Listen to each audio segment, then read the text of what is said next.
Fucking old boy really had a busy day about him today. Oh, when he wasn't too busy, having phone calls with foreign leaders about the agenda they're going to pursue January 20th. Well, if he's not locked up, or, the fact that he is only president elect by the media. But, yeah, fuck, that shouldn't stop him from doing that, shouldn't it? It's not like a Logan Act violation or anything like that. I kid. But, yeah, Joe Biden put together his transition team for coronavirus because you know what? He has a plan. Listen, we can't move forward as a nation if we can't get this virus under control. So I've got a collection of the people that are gonna take care of this. I think we need to take smallpox seriously. That's what we're fighting, right?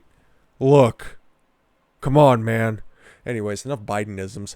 President-elect Joe Biden urged Americans to wear a face mask Monday, saying that doing so is not a political statement because one of his executive orders is he's going to mandate a federal level mask mandate. So, prepare for that, even though that vaccine is literally right around the corner. But whatever, keep wearing a mask because it's not about, saving grandma anymore. It's about compliance because you can, rally around the White House Saturday afternoon, but you would be killing grandma if you attended the Clemson and Notre Dame game. But whatever, they don't have to be consistent because they won, right? Oh, I can't wait for the courts to get involved.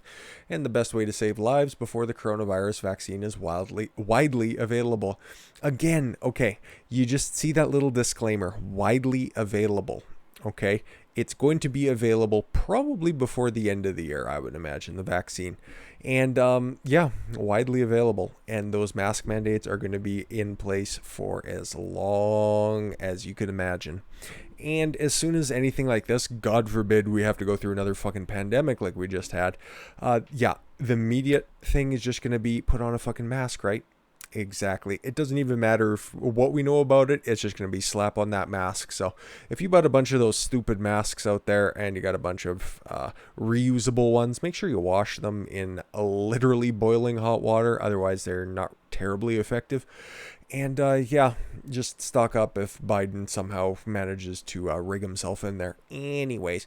In a speech Monday after meeting with the 12-member Corona Taskforce advising him during the transition before his January 20th inauguration. Fucking CNN, you are just the absolute best at pushing your own narrative. That's why I'm using this, by the way.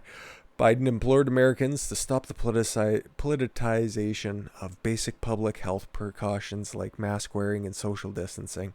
The goal of mask wearing is for you to just bend the knee and do whatever we say. Oh, I'm sorry. The goal of mask wearing is not to make your life less comfortable. It sucks a dick, especially if you wear glasses like my blind ass has to. It just immediately fucking fogs them up and you just become a walking disaster. And when you're 6'5", 2.25, that's a pretty terrible situation to find yourself in, especially if I can't see and I'm just gonna run you over. So whatever, fuck you and fuck your masks, or take something away from you. Yeah, it is give something back to all of us, a normal life. I don't walk around in normal for the past 29 years. I have not have to wear a mask a single day in my life, but this is, kind of transformed that a little bit, but whatever. That's normal life when you're a fucking septuagenarian, I suppose. The goal is to get back to normal as fast as possible. And I don't know if he said because listening to a Joe Biden speech when I can't put it up to 2 times speed is a literal form of torture. And masks are critical to doing that. It won't be forever. You say that now, pal. Wearing a mask, as he said, is not a political statement, but it is a good way to start pulling the country together. Everything that this fucker says at this point is pulling the country together. Meanwhile, it's only your side that was sowing the division. Yeah, exactly. I will not take any responsibility for anybody on the right who is causing any sort of division because I really didn't see it at a widespread level. Prove me wrong. Prove me wrong. Anyways, who's going to be on this fucking panel of idiots? Well, it's a bunch of people who, the Democrats are apparently, self-proclaimed this is, the party of science. And we got some real fucking winners that he's appointing to this transition team. Biden's transition team earlier Monday morning announced a group of public health experts That will make up his coronavirus advisory board, which includes Rick Bright, a whistleblower from the Trump administration who alleged that his early warnings about the pandemic were ignored and ultimately led to his removal. No. Actually, no. You know what he was actually removed for? HHS official overseeing coronavirus vaccine development says he was ousted after his objections to hydroxychloroquine.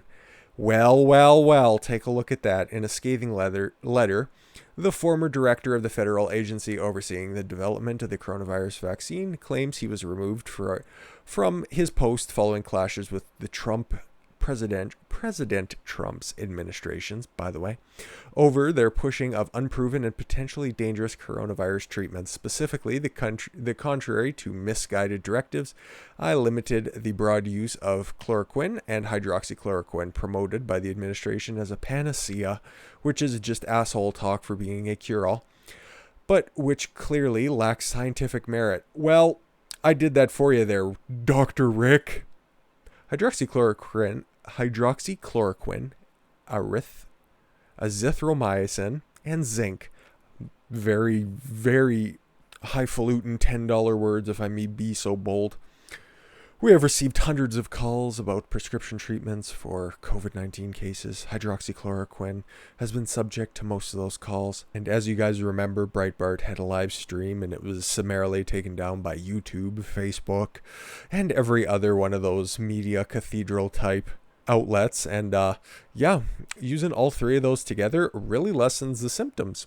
And several doctors have treated hundreds of patients successfully. So Dr. Rick Bright doesn't necessarily live up to his surname in this case. So yeah, let's not pass him off as just being this fucking truth-seeking whistleblower. No, he was in fact an idiot who didn't want to allow for, hope to be given in the early days of this treatment. So let's see who else is going to be on this fucking panel of misfits. The Taskforce is chaired by former Surgeon General Vivek Murthy. Well, who is Vivek Murthy? Murthy? Some guy. Surgeon General Vivek Murthy used to work at a 7-Eleven. What?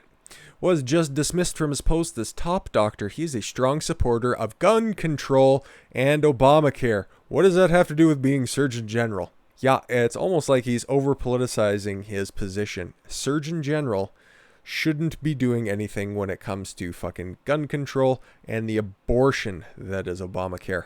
Murphy's early departure came as a surprise to the public health community. Oh, I'm sure they clutched their pearls in unison. It's unusual, but not unprecedented, for a Surgeon General's 4-year term to be cut short. Murphy's term would have run until the end of next year, and this was in 2017, so who gives a shit? Farewell, sayonara, see you later, pal.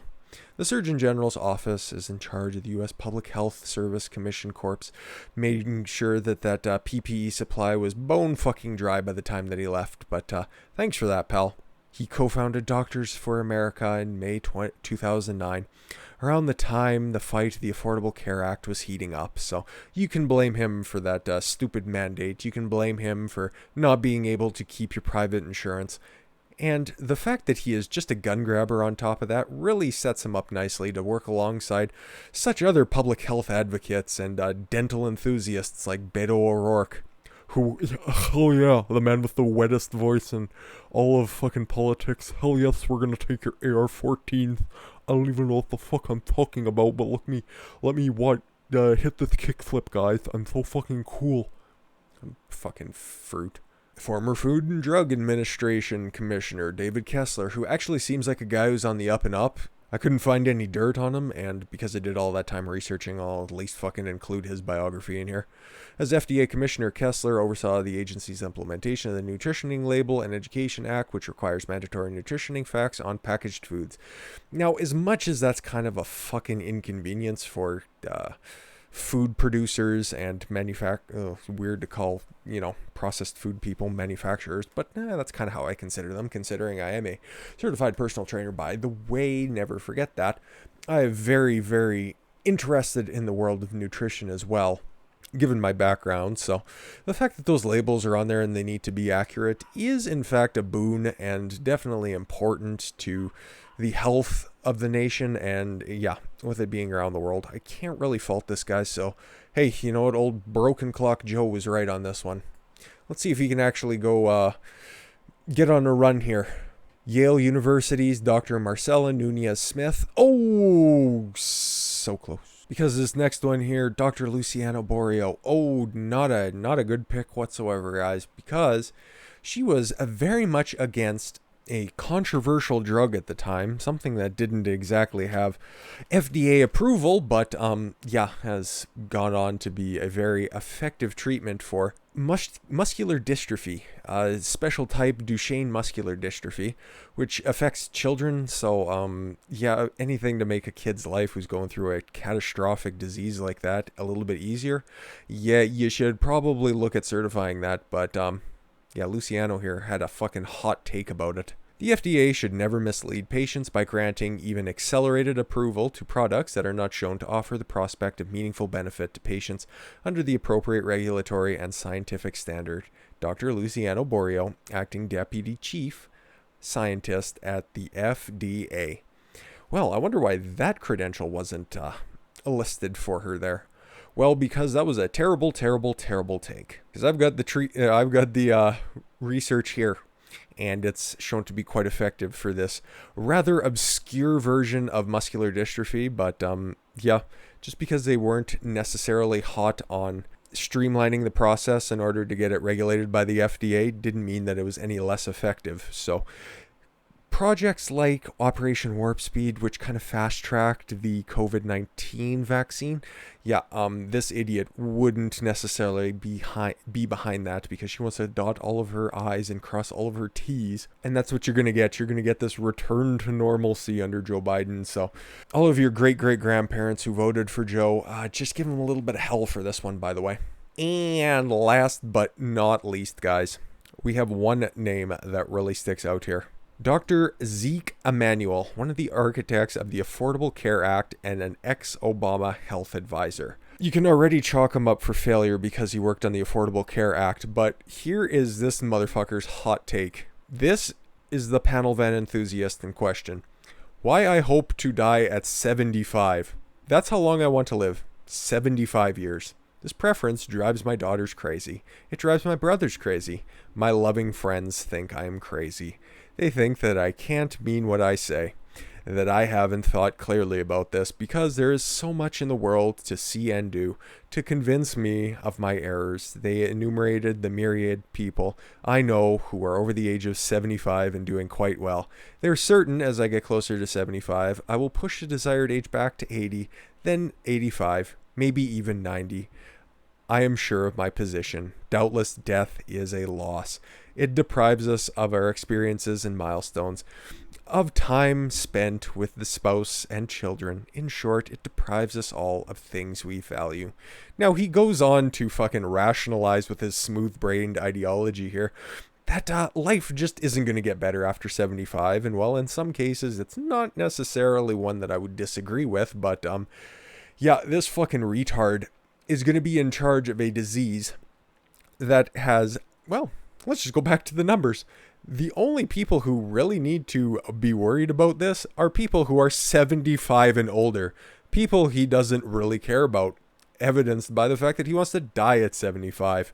Yeah, the dude still has a couple of decades of life left in him, but the people who are most affected, seniors, septuagenarians most affected, by the way, over half of the deaths from COVID-19 are caused by people who are 75 years and older. So is that somebody that you want on your advisory panel? Yeah, I don't think so. I think that his panel, short of, what was that, David Kessler there, are full of a bunch of fucking assholes. So yeah, Joe Biden 0 for 1 right now on his board of advisors that he's putting together for people. So I look forward to seeing the rest of his transition team that'll never, hopefully, be able to transition for him. The only thing that I want to see him transition to is an old age home where he can live out the rest of his days in peace without having to worry of Kamala Harris sneaking up behind him with a pillow in hand telling him, "Oh, Joe, let me do my Kathy Bates from Misery impression on you."